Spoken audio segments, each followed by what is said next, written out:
Jai Hind students, welcome to online class of Shri Ram Public School. It's me Pragati Pandey, your maths teacher, and I'm here with the first part of chapter 6, that is exponent. Our chapter name is exponent.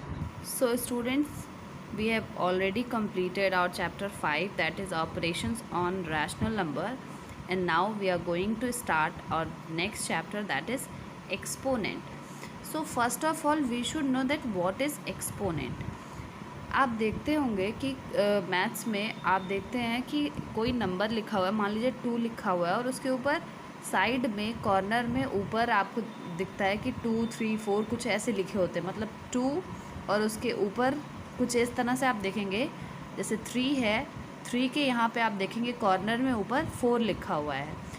तो क्या होता है, exponent ऐसे numbers होते हैं जो repeated होते हैं, अपने आप से मल्टीप्लाई होते हैं. मतलब ऐसे नंबर्स जो यहाँ पे जो ये लिखा हुआ है 4, इतने बार अब खुद से ही मल्टीप्लाई हो. मतलब those numbers which are going to be multiplied the number of times which are written on the top of their number, so they are exponent. क्या होता है, आप देखेंगे 3 मल्टीप्लाई 3 मल्टीप्लाई 3 मल्टीप्लाई 3 इस तरह से लिखा हुआ है. 4 बार 3 को मल्टीप्लाई करना है हमें, तो हम इतना जगह इतना स्पेस ना लेकर के हम क्या करते हैं, इसको शॉर्ट फॉर्म में लिख देते हैं 3 पे पावर 4. इसका मतलब वही होता है कि हम 4 बार 3 को लिखेंगे. मतलब जो ऊपर नंबर लिखा होता है उतने बार हम 3 को लिखेंगे. मतलब हम क्या करते हैं, अपनी कन्वीनियंस के लिए, जैसे मान लीजिए आपको 3 मल्टीप्लाई 3 मल्टीप्लाई 3 मल्टीप्लाई 3 मल्टीप्लाई एक और 3 आपको करना हो, तो क्या करेंगे, आप इतना सारा स्पेस ना लेकर के हम बोल देंगे कि 1 2 3 4 और एक और होगा 5 टाइम्स 3 है अगर, तो हम 3 पे 5 लिख देंगे कि हाँ ये अंडरस्टूड हो जाएगा कि 3 को 5 बार हमको लिखना है. Okay, so this is exponent. हम जो ये 4 ऊपर लिखे हैं, जो आगे 5 लिखेंगे, ये क्या होते हैं, ये एक्सपोनेंट होते हैं. मतलब वो पर्टिकुलर नंबर जो बेस है वो उतने बार मल्टीप्लाई होगा. Okay, now the short form of this is called exponential expression. जैसे देखेंगे आप 4 बार यहाँ पे 3 लिखा हुआ था, उसको हमने सिंपली अपने कन्वीनियंस के लिए हमने लिख दिया 3 पे पावर 4. मतलब वो 3 जो है वो 4 बार लिखा गया है. जब हम इस तरह से अपने नंबर्स को लिखते हैं तो उसको हम कहते हैं एक्सपोनेंशियल एक्सप्रेशन. ओके, सो क्या होता है, आप देखेंगे 3 पे पावर 4 इस तरह से लिखा होता है, तो जो नीचे वाला नंबर होता है, जो हम लाइन पे नंबर लिखते हैं, वो होता है बेस, और जो उस पर पावर होता है उसको हम बोलते हैं एक्सपोनेंट. पावर बोलेंगे या एक्सपोनेंट बोलेंगे, दोनों चीज़ों का मतलब सेम ही होगा. ओके, अगर बोला जाता है 3 to the power 4, 3 to the power 4 अगर इस तरह से बोला गया है तो मतलब 3 बेस होगा और जो पावर होगा वो 4 होगा. तो 3 को हम बेस बोलते हैं और 4 को हम एक्सपोनेंट बोलते हैं या पावर बोलते हैं. ओके, नाउ अगर वही चीज़ फ्रैक्शन में कहा जा रहा है कि 6/5 और पूरा लेकर के, आप देखेंगे अगर सिर्फ 6 होता तो कंडीशन अलग होती. यहाँ पे 6/5 को होल पूरा लिया गया है और ऊपर 4 लिखा गया है. मतलब 6/5 4 टाइम, 4 बार 6/5 लिखा जाएगा. मतलब अगर सिर्फ ऊपर का कहा गया होता और ब्रैकेट में सिर्फ ऊपर वाला नंबर होता तो हम सिर्फ 6 को लेते, लेकिन यहाँ पे पूरा फ्रैक्शन है तो पूरा फ्रैक्शन 4 बार होगा. ओके, 4 बार मल्टीप्लाई होगा. Now you can see here if a by b is a rational number, a by b p by q के फॉर्म में है तो ये रैशनल नंबर है. देन a by b का whole cube, a by b का whole cube is equals to a by b multiply a by b multiply a by b. Simply आप देखेंगे न्यूमरेटर को न्यूमरेटर से मल्टीप्लाई किया गया, denominator को डिनोमिनेटर से. अब हम देखेंगे इसका मतलब न्यूमरेटर की अपनी वैल्यू को देखा जाए तो a 3 बार लिखा गया, a पे पावर 3, b 3 बार लिखा गया, b पे पावर 3.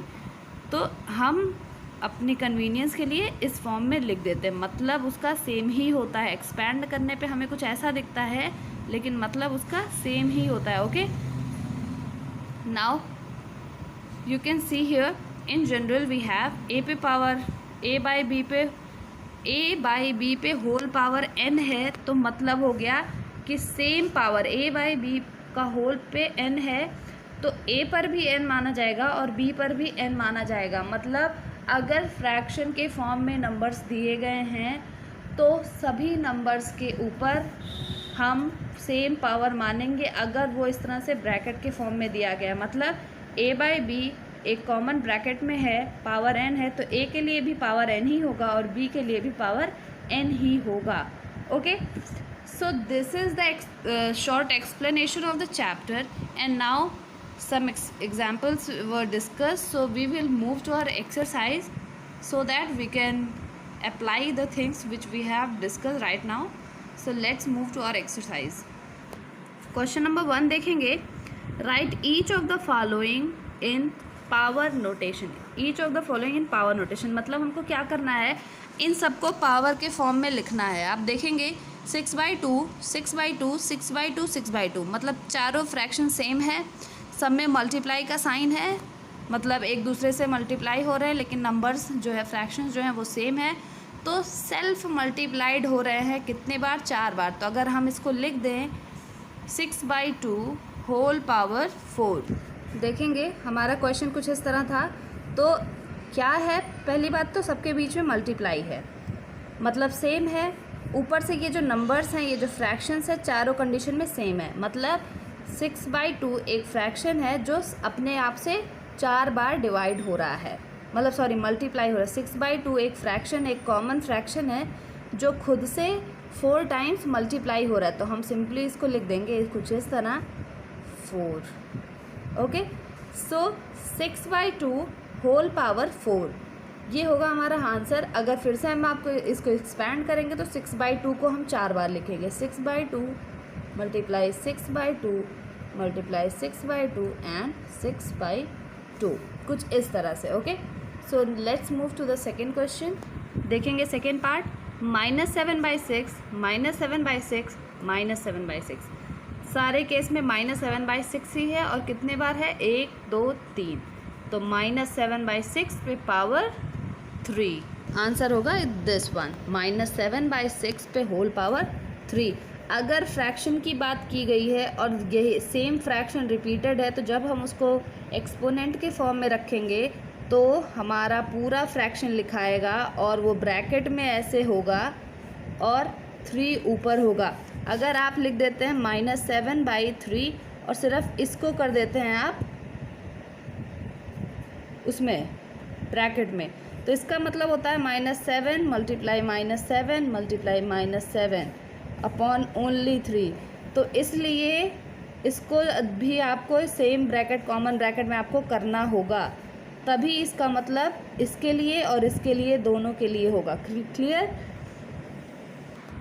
फोर्थ क्वेश्चन देखेंगे, -1/8 मल्टीप्लाई -1/8 मल्टीप्लाई -1/8, मतलब -1/8 को 4 बार लिखा गया है, तो होगा -1/8 ब्रैकेट और ऊपर 4 power 4। Now fourth one, 1 2 3 4 5 6 time -8 लिखा गया है ना, तो आप क्या लिखेंगे, आप लिखेंगे -8 पे पावर 6, मतलब 6 बार -8 लिखा गया है। Now next question, 2 minus multiply 2 upon -3 2 upon -3 2 upon -3। अब मैंने पहले ही बताया कि डिनोमिनेटर कभी भी नेगेटिव नहीं होगा, तो हम इसको पास करेंगे नेगेटिव साइन ऊपर। ओके, -2/3 -2/3 -2/3 होगा और -2/3 पे पावर 3 होगा, -2/3 पे पावर 3, कुछ इस तरह से -2 पे पावर 3, ये पूरा होल ब्रैकेट पूरा होल होगा। Clear. In this way you have to do. Second question में देखेंगे, express each of the following in power notation. कह रहा है कि इन सबको आपको पावर नोटेशन के फॉर्म में लिखना है। पावर नोटेशन के लिए हम क्या करेंगे, let's see. First question is 36/49। Let's see, 36/49 को सबसे पहले हम देखेंगे कि कैसे इसको ब्रेक करें, क्योंकि ब्रेक करेंगे तभी ये पावर के फॉर्म में हम कन्वर्ट कर सकते हैं। तो आपको पता होगा 6 6 36 होता है, यहाँ पे हमको मिले 2 टर्म्स, और 7 7 जा 49, 2 टर्म्स, मतलब नीचे भी 2 मिल गया, ऊपर भी 2 मिल गया। तो हम इसको सिंपली क्या कर सकते हैं, 6 पे पावर 2 अपॉन 7 पे पावर 2, दोनों कंडीशन हमको सेम मिल गया। अब हम इसको कॉमन वाला कंडीशन में लिख देंगे, 6/7 और होल पे power 2। So this will be our answer. Okay, in this way you have to do. Second part देखेंगे, 25/49, 25 that is 5 5s are 25 and 49 7 7s are 49. You can do very easy. Now 64.